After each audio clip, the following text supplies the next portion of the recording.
Olá, seja bem-vindo a mais um vídeo aqui do meu canal Professor Kleber Paixão. Aqui nesse meu canal, de forma até resumida, a gente trata sobre teologia, filosofia, ciências da religião e áreas afins da área de humanas. Então, vai ter muito conteúdo interessante aqui para vocês e de bom grado aqui. Então acompanhe. Quem gostar do canal, se inscreva, curte, compartilhe entre os amigos para que haja mais alcance das pessoas. Hoje eu vou fazer um vídeo rápido, mas antes de mais nada, muita gente pergunta para mim, professor, o senhor tem curso? Como que eu entro em contato? Então, eu vou deixar meus contatos na descrição do vídeo. Olha lá na descrição do vídeo, tem todos os meus contatos, os links, o meu Instagram, tudo que você imaginar tá lá. Então acesse e entre em contato comigo. Tem alguns cursos muito bacanas, muito top, vale muito a pena. Tá bom? E é isso.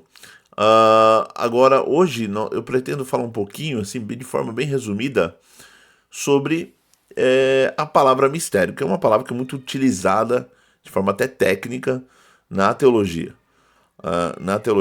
Né?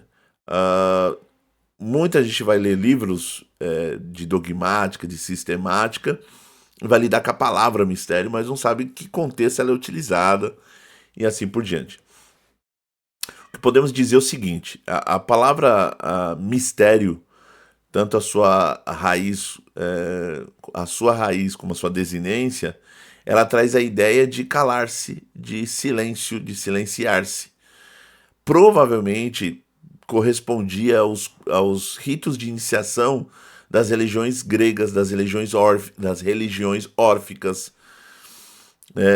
onde tinha as chamadas religiões de mistério.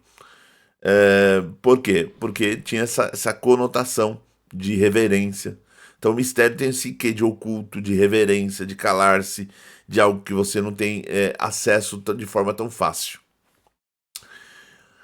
A palavra mistério no Novo Testamento, quando ela se insere no Novo Testamento, tanto no Novo como no Antigo Testamento, traz a ideia de algo que, principalmente você vai ver isso em Daniel, algo que está escondido lá no futuro. E que se Deus não revelar, você não tem acesso. Porque o futuro, para nós seres humanos, não existe. Enquanto você não viver ele, ele é futuro. Mas ele em si não existe. Quando o futuro chegar, ele também deixará de existir, porque ele será presente. Mas como o presente está passando, ele também não é um presente, ele está passando, então ele é passado. Então, teoricamente, o ser humano ele tem passado do passado, passado do presente e passado do futuro, tá bom? Mas voltando à questão do mistério. Então, no Novo Testamento e no Antigo você vai ver isso. Mas na teologia paulina, ou seja, do apóstolo Paulo, você vai ter uma peculiaridade. A palavra mistério traz a ideia de algo que estava oculto em Deus e que Deus, na plenitude dos tempos, Deus ocultou até dos anjos e arcanjos, de todas as hierarquias celestiais, e na plenitude dos tempos revelou por amor de nós, por um amor que ele tinha ao homem, ele revelou na plenitude dos tempos, que é o Cristo, que é o Verbo, que é o Evangelho, que é a salvação, é o mistério que estava escondido em Deus. Então, por isso que na teologia paulina, os anjos têm acesso agora a esse mistério através da igreja. Por isso que para Paulo e a igreja primitiva, os anjos se faz presente no culto. Porque o culto é a revelação de Deus para os céus. Deus se revela para os céus através da igreja, através do culto cristão. Por isso que o culto cristão é de suma importância. E ele não é um encontro social, né? Hoje em dia, infelizmente, as pessoas na internet falam: arrume-se comigo para ir para o culto. E beleza, possa ser que você não tenha nada contra, mas aquilo não é um encontro social. Ali não tem o que da vestimenta, que é importante, vestimenta sadia, uma vestimenta que não cause malícia e tudo mais, é importante. Muitas outras pessoas brincam antes do culto e depois do culto, mas para a igreja primitiva o culto era importante. Os anjos se faziam presente. Por isso que na mentalidade de Paulo, quando a mulher não honra a sua cabeça, que é o homem, ela ofende o homem e ela ofende isso na presença dos anjos, né? Na presença dos anjos. Então a gente tem que tomar muito cuidado. O culto cristão sempre foi de suma importância. A reverência, a devoção, ela tem que ter, ainda tem que ter. Na minha época, quando eu frequentava os cultos, na minha juventude, o culto sempre teve aquele quê de reverência, de humildade, de simplicidade. Hoje em dia virou, infelizmente, em vários locais, né? Não vamos generalizar, mas ela virou um encontro social, infelizmente. Mas tem muita igreja ainda que leva muito a sério o culto. Chega com temor e tremor, como diz lá no Monte Sinai, né? Quem tocasse no monte seria apedrejado. De tão terrível que era aquela visão, o autor aos Hebreus fala. De tão terrível que era aquela visão, poderia acontecer isso. Então, Deus está presente, você tem que ter temor e tremor. Tá bom? Mas então a palavra ministério para Paulo tem essa conotação. E sempre vai estar ligado depois, você vai ver nos pais da igreja grego e nos pais da igreja latino, você vai ver em Orígenes, do lado grego, do lado latino você vai ver em Ambrósio, Tertuliano, a ideia de mistério como ligado aos sacramentos da fé cristã. Principalmente você vai ver o batismo, que é um rito de iniciação para adentrar a fé cristã, é um mistério. A ceia do Senhor, a Eucaristia, é também um mistério em si. Então o mistério tem esse quê de você, ao mesmo tempo, alcançar, é uma dialética. Você alcança, ao mesmo tempo você não alcança. Você visualiza porque o mistério é mostrado para você. Eu sempre digo em aula que o mistério cristão é um mistério revelado. Ou seja, se é um mistério revelado, eu posso celebrá-lo. Eu posso cantá-lo. Eu posso louvá-lo. Eu posso me aproximar dele. Mas eu não vou ter domínio sobre ele. O mistério é assim. Você celebra, você canta, você louva, mas você não tem domínio sobre ele. Isso é um mistério de Deus. Por que domínio, professor? Porque se você tivesse domínio, você faria o que quisesse com o mistério. Inclusive, você ia desmembrar ele todinho para mostrar tudo para ele. E aí deixaria de ser mistério, seria um enigma. Você decifrou o enigma. Mistério não se decifra. Ele continua sempre oculto. Então há uma dialética em Deus de o mostrar-se se ocultando e ocultar-se se revelando. E também tem um quê de Deus sempre eu ser silêncio e palavra. Por isso que na Trindade o silêncio é próprio do Pai. Pai é o silêncio inefável, fonte inesgotável. E o Filho? O Filho é o verbo, é o falar-se do silêncio. É o sair-se do silêncio para falar. Né? Então, o Espírito Santo é o encontro entre o silêncio e a palavra.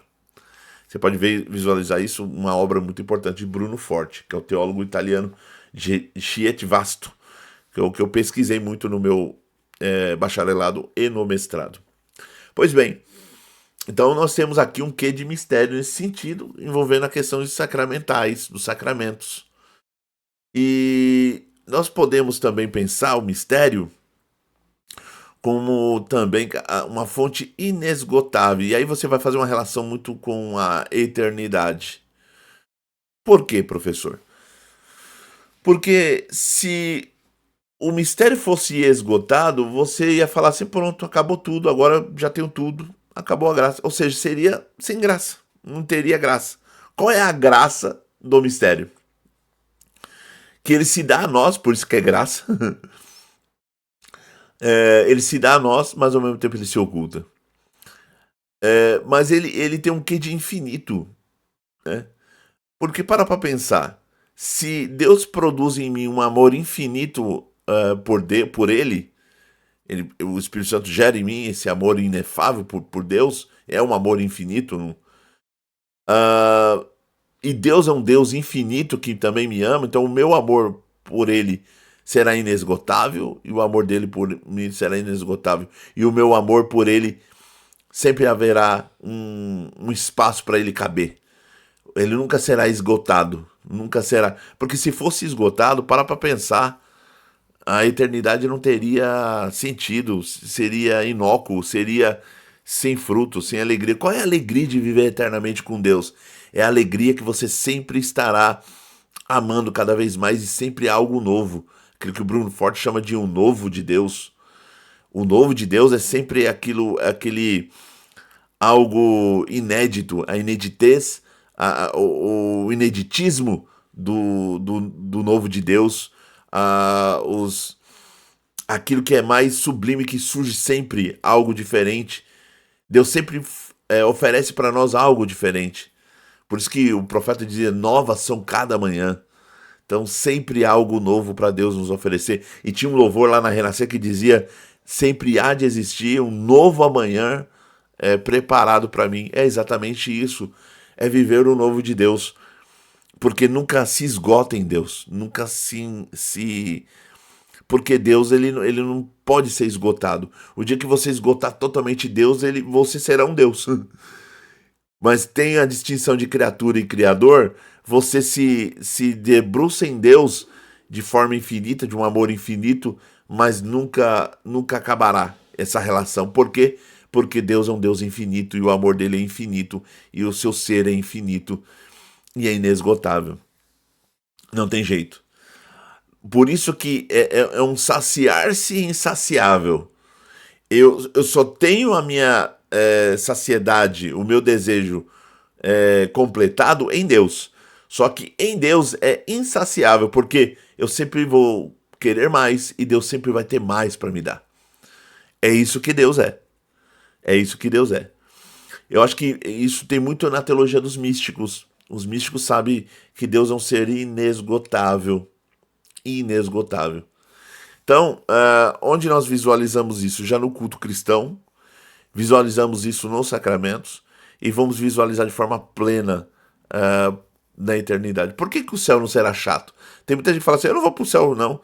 Eu quero ir pro inferno. O mundão fala: eu quero ir pro inferno, porque no inferno lá vai ser divertido. O diabo vai ter várias festas, mulher, bebida, vai ser muito divertido.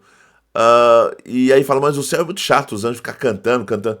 Vocês não, se fosse cantar sempre a mesma coisa,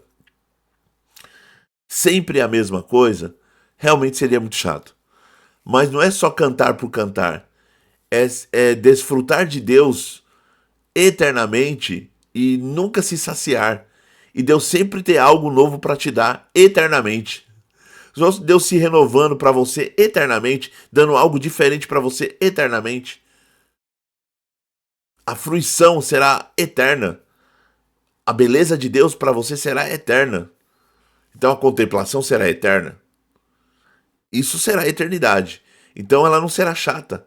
Ela será linda, maravilhosa. Por isso que na eternidade, celebrar com a Trindade, cantar com a Trindade, com o Pai, com o Filho e Espírito Santo, na eternidade, será uma beleza sem fim. Celebraremos, cantaremos por toda a eternidade. Por isso que fala que toda lágrima será enxugada. Não haverá mais choro, não haverá mais dor, porque a alegria será plena, não tem lugar para choro, não tem lugar para dor, não tem lugar para morte, não tem lugar para ruptura, não tem lugar para divisão, não tem lugar para perca, tem lugar só para ganho, e ganho sublime. É isso. Por isso que os céus, por isso que a eternidade não é chata, né? A eternidade não é chata. Por mais que a gente pense que a eternidade, como dizia Agostinho, é um dia para Deus, é um dia eterno, porque o ontem nunca se afasta, o amanhã nunca vem e a noite nunca declina, é um eterno dia. Isso é eternidade para Deus, passado, presente e futuro, num instante só para Deus. Mas quando desfrutaremos para Ele, diante dele, celebraremos diante dele um culto eterno. Isso que é viver com Deus, é celebrar para Ele um culto eterno, porque Ele é um Deus eterno e celebraremos um culto eterno, e dentro desse culto eterno proclamaremos um amor eterno, que é o amor dele para conosco e o amor nosso para com Ele. Isso que é eternidade, isso que é viver com Deus para sempre, de forma infinda.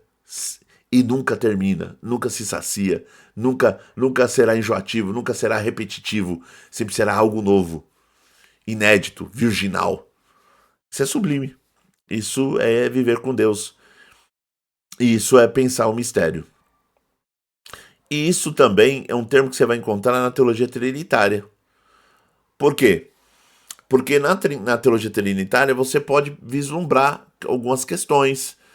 pensar de forma analítica, da teologia analítica, da filosofia da religião. Você pode pensar alguns aspectos dogmáticos do concílio de Nicéia, concílio de Calcedônia, você pode pensar tudo.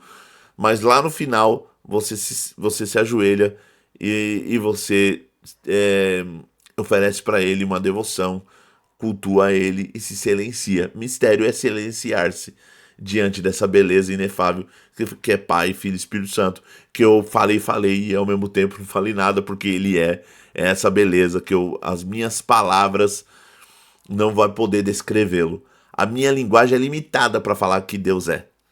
Então por isso que na teologia trinitária e também na questão do mistério tem sempre um quê de apofatismo. O que é apofatismo, professor? A teologia negativa. E o que é teologia negativa, professor? É algo para...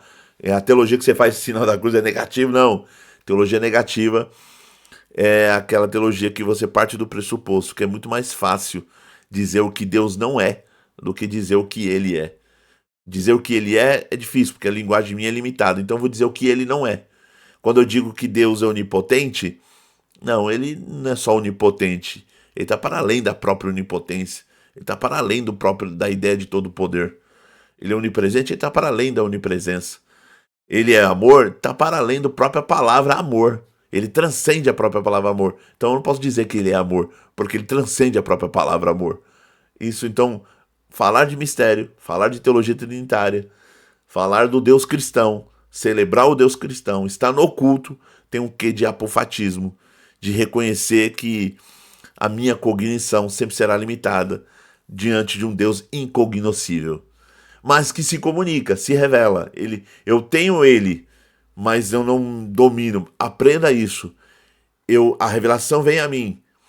Eu acato ele. Eu posso falar sobre ele, pensar sobre ele, teologizar sobre ele, mas eu não posso dominá-lo. Eu não consigo pôr os mistérios em rédeas e dizer, fica aqui comigo. Não dá para fazer, porque ele se esvai das minhas mãos e as minhas palavras não conseguem captar ele, porque ele está para além da própria razão, da própria linguagem. Esse é o Deus cristão, esse é o Deus misterioso. Tá bom? Eu sei que muitas das vezes as pessoas falam que teologia é chata, eu diria para você que teologia é sublime. Teologia cristã é reflexão sobre o Deus cristão. De forma racional, mas sabendo os seus limites. Tá bom? Quis aqui pensar com vocês. Como que eu posso ver alguma coisa, professor? Dá umas dicas boas aí de livros. Vou indicar algumas aqui. Eu separei aqui de forma rápida, tá? Porque eu não tinha tempo. Esse calhamaço aqui, essa bomba aqui, ó. Olha o tamanho.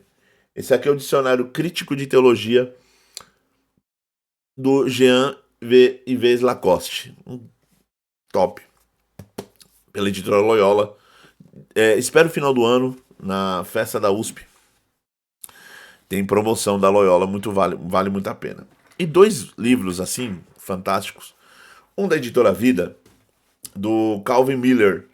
Essa obra aqui foi o primeiro livro de teologia que eu estudei, que eu li, né, inteiro, há muito tempo atrás. E ele tá conservadinho, tá aqui na minha biblioteca conservadinho. Nas profundezas de Deus. Quando vemos o invisível, ouvimos o inaudível e realizamos o impossível. Aqui ele vai falar sobre João da Cruz e Santa Teresa d'Ávila, a questão dos místicos cristãos, tanto do lado católico como do lado protestante. Essa obra aqui é fantástica. Eu diria para você que a perspectiva sobre Deus mudou muito a minha vida quando eu li essa obra aqui. A primeira foi a Confissões de Santo Agostinho. Em segundo lugar, essa obra aqui, do Calvin Miller, da editora Vida. Recomendo, nem sei se ainda está em venda, mas vale muito a pena. Essa obra é linda. Eu pretendo relê-la novamente. Eu pretendo dar uma lida novamente nele. E tem do Félix Alejandro Pastor, A Lógica do Inefável, da editora Santuário. Um grande filósofo, teólogo, aqui nesse livro ele vai trabalhar as questões do inefável, do mistério de Deus no Novo Testamento, no Antigo Testamento e depois na teologia patrística, na teologia medieval, falando das questões peculiares de mistério, de revelação e assim por diante. Tem outras obras, como a Teologia da História, de Bruno Forte, e Trindade para Ateus, também do Bruno Forte, que é muito bom. Então tem várias outras obras que eu posso indicar, mas essas aqui que me vêm à mente. Tá bom?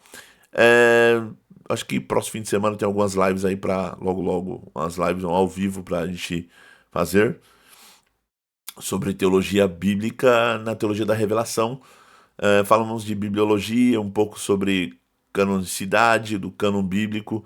Vamos falar alguma coisinha sobre isso.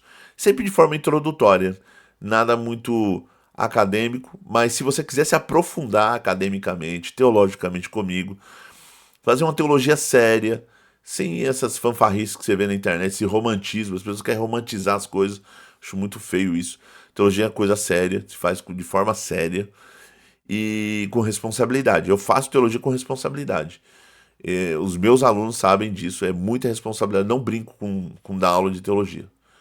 Desde que há mais de 10 anos eu sou professor, eu não brinco com isso. Não brinco. Eu pesquiso, eu leio muito para não falar bobeira na internet. Então, se tiver interesse de fazer teologia séria comigo, os contatos vão estar na descrição desse vídeo, tá bom? E logo vou fazer alguns vídeos sempre assim. Hoje eu trouxe a palavra mistério, depois eu vou trazer algumas palavras técnicas da teologia, no geral, e palavras técnicas da teologia trinitária, para que você se ambiente com as palavras da teologia, com o vocabulário, com o dicionário teológico. É importante isso, né? Você precisa pensar comigo, tá bom?